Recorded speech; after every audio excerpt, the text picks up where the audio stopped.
So you might have seen on advertised that I'm hosting a Q&A panel this morning. Do I get to claim this as preaching? I don't think so. Maybe the panel do though. So I would like to invite up Greg and Poppy. Where are you, Poppy? And Zac, Laura Livo, and then Ryan, also known as my husband. If you guys want to come take a seat, give them a hand, give them a round of applause. Yeah, either one. Make yourself comfortable.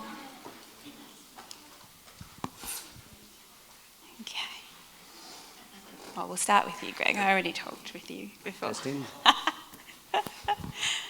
All right.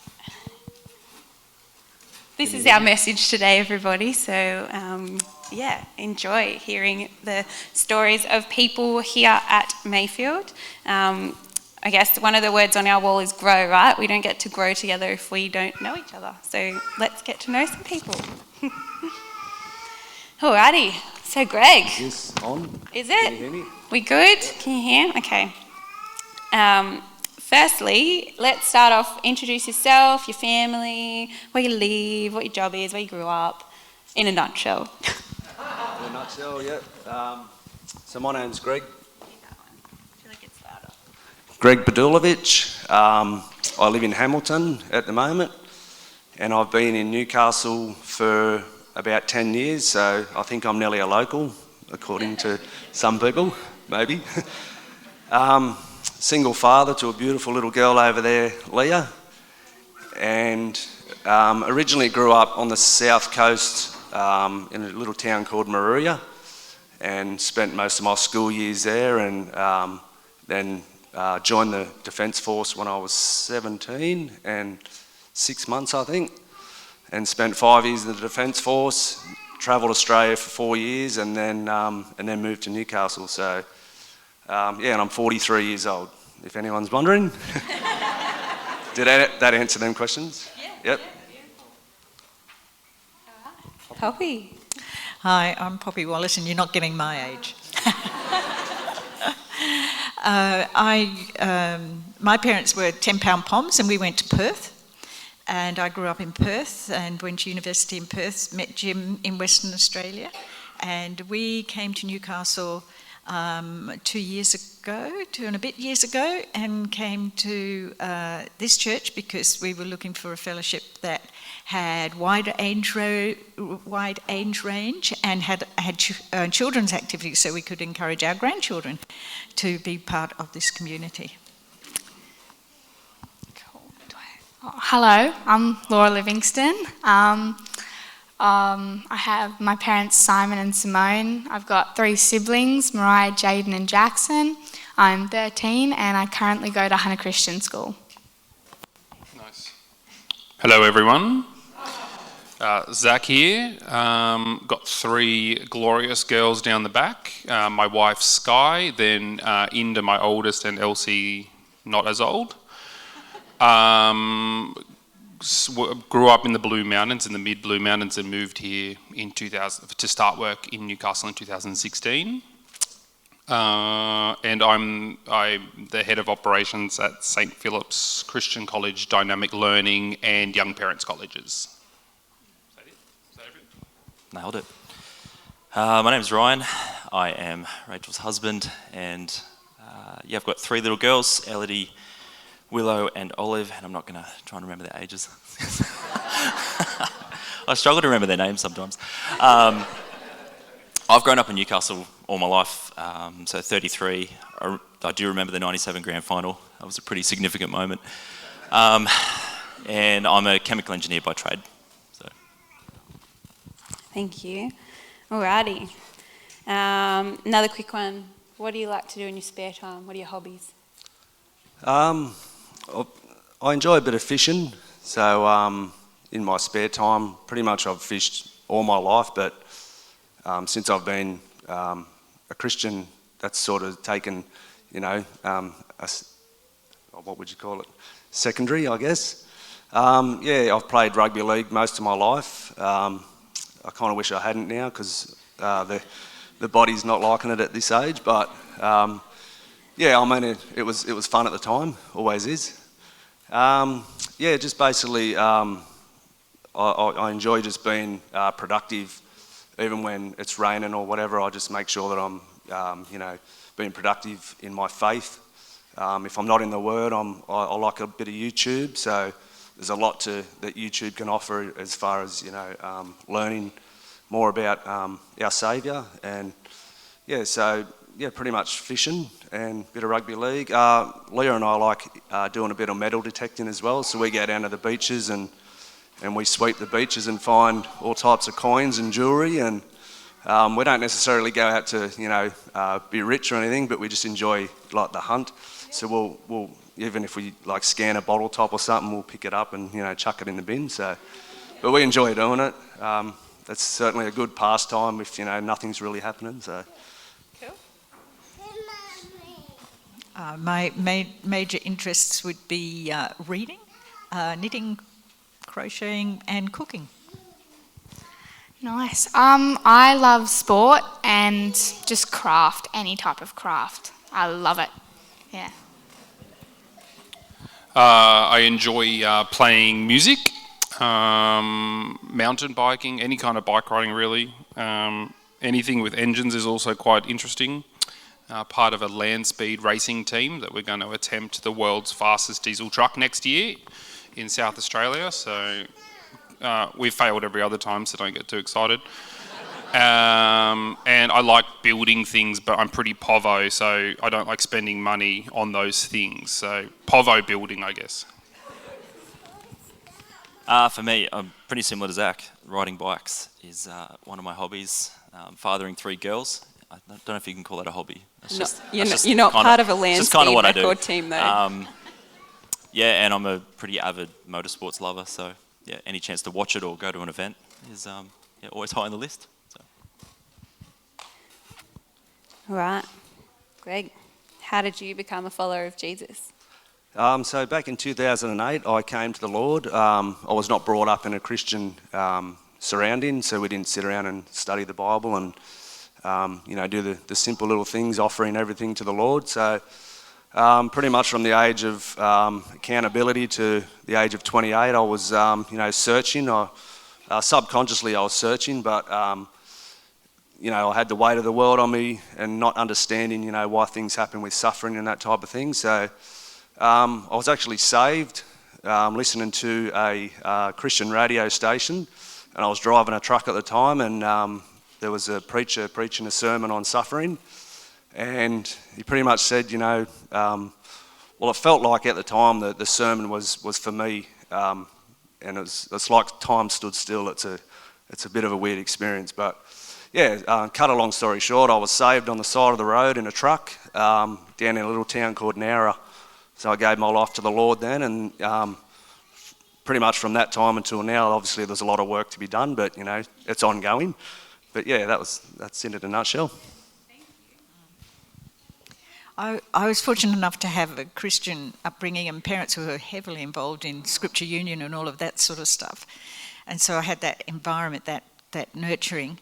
And then I got to an age where I realised that God doesn't have grandchildren. It's all very well for your parents to be Christians and your grandparents to be Christians, but God doesn't have grandchildren.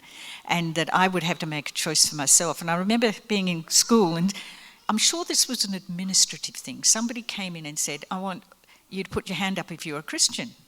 And I sat there going, I've never made a decision, sitting there going, and watching all these people put their hands up and thinking, I have to think about this. And I went away and thought about it for quite some time and realised I needed a relationship, not just the head knowledge that my parents had given me and the church I grew up had given me, that I needed that personal relationship. And I was probably about 13, 14 on a beach mission that I made that decision. Well, I've lived in a Christian home and a Christian upbringing and have come to this church ever since I was little, and kids' church was really like one of the highlights of my week. I loved coming. It was really enjoyable and fun, and just really started from there, and then have just grown my relationship with God further and further from then. So yeah. when Sky and I were dating, she wanted to go to a new church to have a look and didn't know anyone, so I tagged along and I never left. Short and sweet. That's good. So I grew up in a Christian family in Newcastle, and gave my life to Christ at Camp Toukley. It was a youth camp. I think I was in year 7. I was 13 years old, but it took me ages to work out that, not just belonging to a Christian family, you actually need to make a decision for yourself. So, I thank my youth leaders at the time for encouraging me with that. So, yeah. Isn't it cool that it doesn't matter where you come from, like God can stop you on the side of the road and have one of those life-altering moments, but it can also be that slow, gradual connection to Him and just understanding who He is and how much He loves you as you grow. I think that's really cool. It's one thing I never really understood growing up, that you never had that testimony story, but everyone does, right? Everyone does. All right. Well, I think some of you kind of answered this, but how long have you been at MBC? November last year, so I'm a newbie. But we actually got an invite from a good mate down there, Jim Wallace, and I was fishing at the time, and just so happened Jim was walking past, and we got chatting, and turns out he's an ex-serviceman as well, and we're both Christians, and then got the invite, and the Lord knew that spending a fair bit of time on my own, I needed that fellowship. And I knew that as well, but I was just, waiting for the time, for the door to be open, and that's exactly what happened that day with Jim. And since I've been here, everyone has just welcomed us in, like, I'm part of the family, and it's just a really awesome feeling, because I didn't mention before, I've got 5 brothers and sisters, so I come from a big family, and we're spread from Washington, DC, all the way over to Geraldton, WA, so we don't get together that often, and we're a bit... I wouldn't say we're divided, but we're sort of neither here nor there with religion and Christianity. So it can be a difficult topic to when we get together and talk about things. But generally, we're brought up with the foundation of love and good morals and respect and that type of thing. But I'm babbling on a bit here. What was the question again? It was how long have you been here? Oh yeah, November last year. Sorry, I'll finish that. We moved up to Newcastle during COVID, and this was the most welcoming church environment to be in, and we still feel that we haven't met a lot of you, because when we arrived everyone's wearing masks and a lot of things like that, and so we still feel a bit vague about who's who, but we've been here 2 years. I've been here 13 years and however many months. Ever since I was born, really. So, yeah. Similar to Poppy, we started in lockdown, so we attended church for quite a while digitally. So however long that is, I'm not too sure. I've been here 11 years, I think. Yeah, I used to, was at Bel Air Baps, and then I got married to Rach, and she dragged me over here. So, yeah. Yeah. I won. No, just kidding. It's not about winning. Or is it? No. Okay, what do you like about MBC? Apart from being in the body of Christ, which is a great feeling, that everyone's on the same page as you. The people are real, and the facilities are fantastic. Leah goes upstairs and they do their thing up there, and she always has fun. So the people, the facilities, and everything is just, it just feels right for me. So that's why I'm here. The Lord has certainly brought me here, and I wouldn't be anywhere else.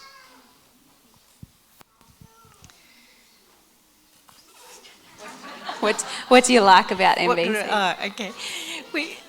Having moved around a lot with in our life, you get to know a feel of a church quite quickly, and we love the welcoming feel of this church, and as I said before, the age dynamic. We've got babies and we've got really quite elderly people, and I love that spectrum of us being a family and worshipping to God.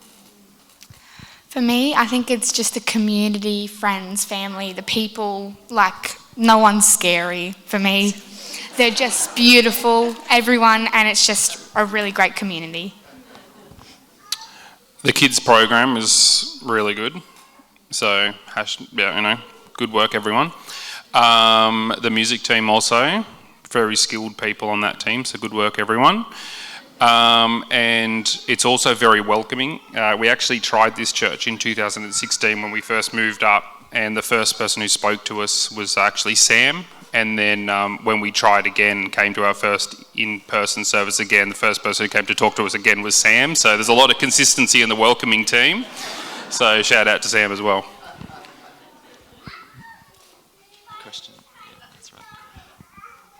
Wait, what was the question again? I forgot. What do you like about it? Kids ministry is great. I'm on the same wavelength as Poppy. Yeah, just the demographic. Like you've got anyone from babies up to more mature age bracket, and I think if you go out after, not just in the service, but you go out and when people are drinking coffee and stuff, you see the conversations are between those age brackets as well. So I think it's everyone's not in their little groups. It's everyone can chat. It's really good. All right, Greg. How do you best connect or relate to God? What makes you feel closest to Him? I'm an early riser, especially the days I'm working, so I'm normally up at 4:30 and I have a good half an hour to an hour just in the Word. So I feel that because I haven't stepped out into the chaotic world yet, so my brain's still nice and calm, so I can absorb what it is that the Lord's trying to show me. But believe it or not, I feel closer to God when I'm actually broken. In times of when I feel like the weight of the world's on my shoulder and I just break down, that's when I feel God is, He's got His arms around me and He says, look, I will not forsake you. So,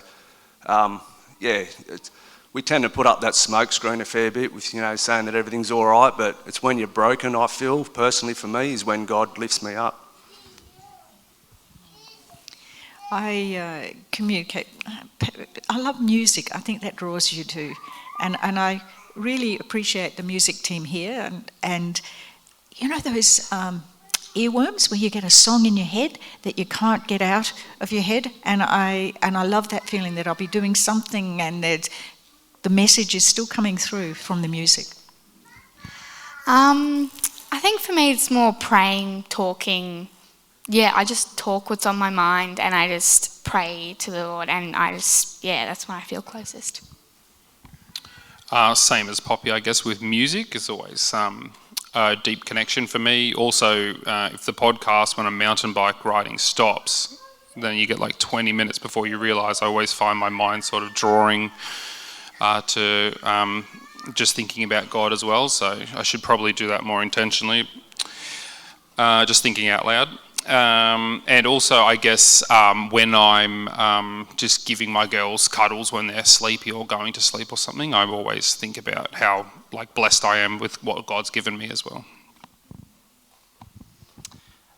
Same for me. Usually putting the girls to bed is a pretty significant moment in the day that you sort of realise, God's given you these great gifts. Also just being outdoors, I think. I have this thing with mountains, I really like mountains. Newcastle's not really known for them, but whenever you get to see one or get the opportunity to climb it, then I think just nature and that's probably me.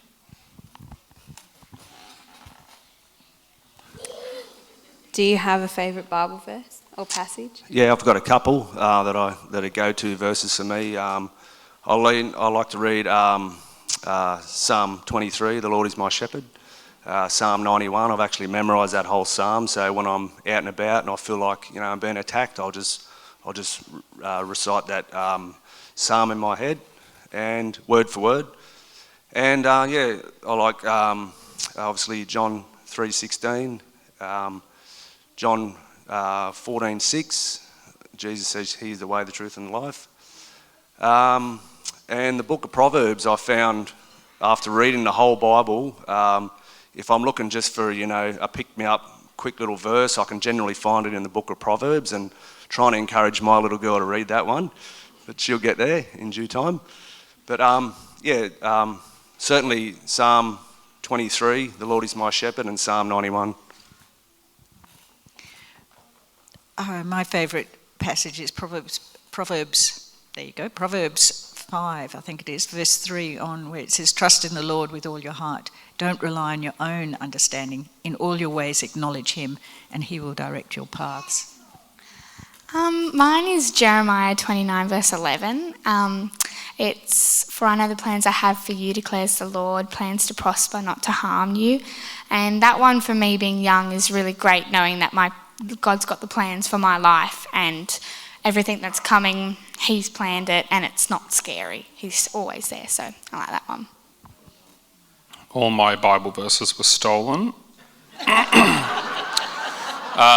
But Jeremiah 29:11 was the one that I always reflect on the most, working again with youth. So I always just, my mind's all often on that verse. I'd probably say verse is Philippians 3:14, but it's really hard to narrow it down like just to a verse. There's so many good ones. Probably just, it's going to sound cliche, but just Genesis 1, like that particular passage or chapter just covers everything. Like it covers everything from creation to mankind to stars, moon, etc. So yeah. This is a big one. This one, you're allowed to go wild, I think it was written. Yeah. What are your dreams for the future at MBC? Actually, when I'm sitting down there, I'm always looking at that, connect, grow and serve, and I think that's it says everything about this church. So I think for me is just connecting more like deeper relationships with as many people as I can. Obviously I haven't met everyone yet, but it's just taking the time to actually be present with someone that's in front of you and engage deeper in that conversation so you can learn more about them. So moving forward for me, is just doing that, and hopefully be more involved with the music group as well, because I had a chance to come up here and play the other day and absolutely loved it. So the music and just connecting and working on those relationships with everybody when I get there. What drew me to this church was community, and what I'd like to see for this church is that ongoing feeding of the community. And I think one of the best ways that you feel part of a community is being part of a home group, or whatever your terminology is for that.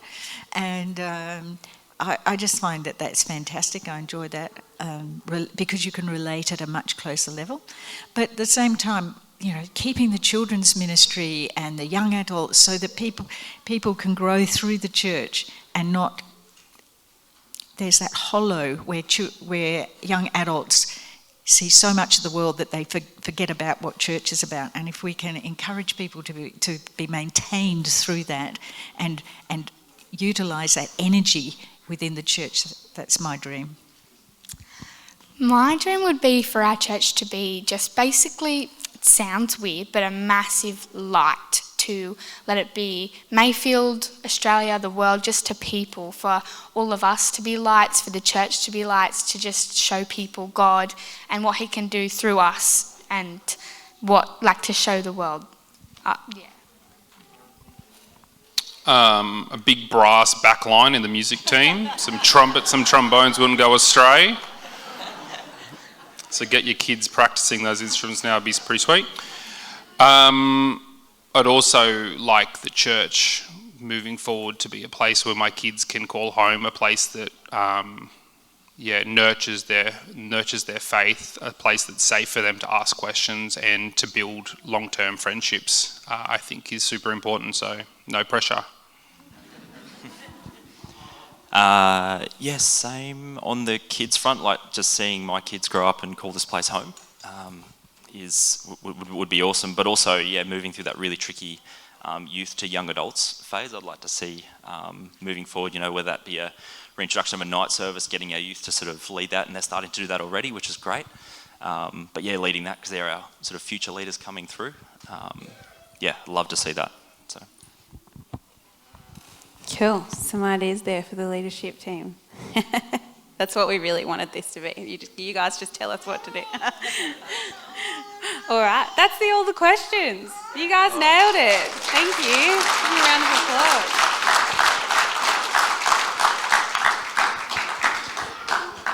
All right. Oh, you guys can head back down, but I am going to pray for you. Or maybe just stay there. Maybe stay there. Yeah. Lord, I just thank you for this awesome group of people. I thank you that you, gave them the boldness and the courage to be up here, up front. It's not always easy, but I thank you that you helped them to have clarity of thought and word and, to share what's on their hearts. And Lord, I thank you that as a community we get to understand each other, learn more about each other and grow together to be your servants and your people and be a light to our community. Thanks again, God, for the faithfulness of these few here, and I pray that you would bless them this week as they go into their normal daily things. Amen. Thanks, guys.